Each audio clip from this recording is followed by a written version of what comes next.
ब्रजमंडल की गोपियां खूब नृत्य कर रही हैं, खूब नाच रही हैं, ब्रजवासी खूब बधाई लुटाए रहे हैं। उसी ब्रज में एक बुढ़िया रहती थी, उसकी उम्र थी 120 बरस। उसको आंखों से कम दिखाई देता था, कानों से थोड़ा सा कम सुनाई भी देता था, लेकिन जैसे ही संपूर्ण ब्रजमंडल में लाला के जन्मोत्सव की बधाइयां बज रही थी ना, तो थोड़ी थोड़ी आवाज उसके कानों में पहुंची। और जैसे उसने दूर से देखा कि सब की सब गोपियां सज धज करके कहां जा रही हैं, जहां सब जा रही हैं वहां मैं भी जाऊं। 120 वर्ष की बुढ़िया भी श्रृंगार करवे के पाई लेगी। 120 वर्ष की बुढ़िया ने 80 गज को लहंगा पहन लिया। अब आंखों से ने कम दिखे ना। अब जब बाने श्रृंगार करियो तो आंखों को श्रृंगार ओटन में कर लीनो और ओटन को श्रृंगार आंखन में कर लीनो। हाथ में एक लाठी लेकर के चल पड़ी। सारे के सारे ब्रजवासी माखन के लड्डू बनाए बनाए करके लुटाए रहे थे। जैसे कल यहां से बधाई लुटाए रहे थे, ऐसे ब्रजवासी भी लुटाए रहे थे। जोड़ जोड़ते बोलते जामे बधाई हो बधाई हो बधाई हो, और सब उस बधाई को लूटते जाओ। बाही समय बुढ़िया पहुंची, मुंह में दांत तो थे। 120 वर्ष की उम्र में दांत कहां तक रहेंगे। 120 वर्ष की बुढ़िया ने पूछी, कहा भयो? ब्रजवासी ने माखन को लड्डू बनायो, जैसी धम्म से दीनो, तो दांत तो थे ही नहीं, नॉन स्टॉप सीधो अंदर गए। अब नेक यहां भी लग गयो, थोड़ा सा यहां भी लग गयो, थोड़ा सा यहां भी लग गयो, तो बुढ़िया ने जीभ से चाटी। ताके बाद बुढ़िया बोली, का भयो? ब्रजवासी बोले, मैया तेरो मुंह मीठो भयो कि नहीं भयो? बुढ़िया बोली, मुंह मीठो तो है गयो, पर यो पतो ना चलियो का बात को मुंह मीठो तो। ब्रजवासी कहने लगे, मैया नंद घर आनंद भयो। बुढ़िया कहने लगी, हे भगवान, या ब्रजमंडल में ऐसे आनंद नित्य हो, कम से कम मुंह मीठा तो होता रहे। गोप्या सुमृष्टिमणि कुंडल कंठ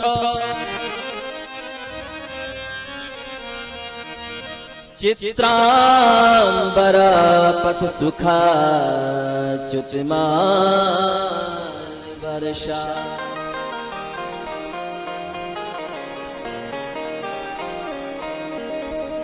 नंदालयं स्वलया नंदालयं सबलया ब्रजतीर बिरेजु ब्यालोल कुंडल पयोधर हार शोभा।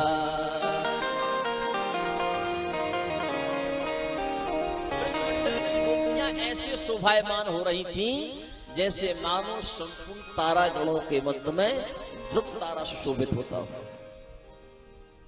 नंद बाबा ने देखा कि सारी की सारी गोपियां तो आई, पर रोहिणी नहीं आई।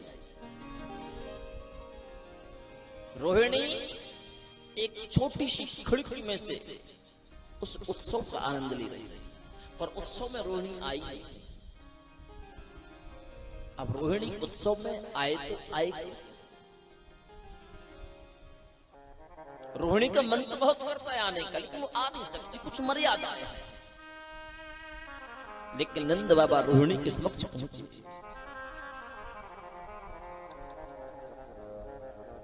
जैसे नंद बाबा ने रोहिणी को देखा, नंद बाबा रोहिणी से कहने लगे कि हमारे ब्रजमंडल में इतना बड़ा उत्सव चल रहा है, सारी दुनिया के लोग आए हैं, पर आपकी अनुपस्थिति हमको ठीक नहीं लगी।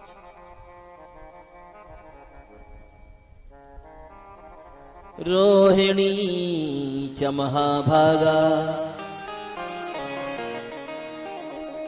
नंद गोपाभिनंदिता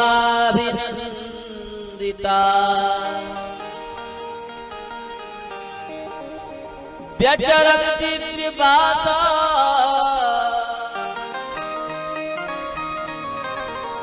स्नकंठाभरण भूषिता। रोहिणी च महाभागा नंद गोपाभिनंदिता। हे रोहिणी तुम महाभाग्यवान हो, ये उत्सव तुमने अपनी आंखों से देखा, लेकिन आप जब वहां पर उपस्थित ना रही तो वो मुझे थोड़ा सा अच्छा था। जैसे रोहिणी ने सुना, रोहिणी फूट करके रोहिणी ने कहा मैं शरीर से वहां पर ना आ सकी, पर मेरा मन, मेरी आत्मा, मेरी दसों इंद्रियां उस उत्सव में थी। यदि मैं उस उत्सव में आकर के सम्मिलित हो जाती तो दुनिया के मुख को कोई पकड़ नहीं सकता। मेरा पति जेल में है और मैं सज धज करके उत्सव में आकर के नृत्य करती तो दुनिया के लोग क्या कहते हैं कि देखो रोहिणी का पति वसुदेव तो जेल में है और ये नाच रही है, खुशियां मना रही है। भला ऐसी कौन सी पतिव्रता नारी होगी कि जिसके पति कष्ट में हो और वो खुशियां मनाए। इसलिए मैं आपके उत्सव में आकर के सम्मिलित ना हो सकती, मुझे क्षमा कर। नंद बाबा ने कहा नहीं, मैं आपको लेने के लिए आया हूं, आपको हमारे साथ चलना पड़ेगा। नंद बाबा रोहिणी को लेकर के आए। ठाकुर जी को देखकर के रोहिणी भी अत्यंत प्रसन्न हुई। एक पल्ले में ठाकुर जी हैं और दूसरे पल्ले में दाऊ भैया है।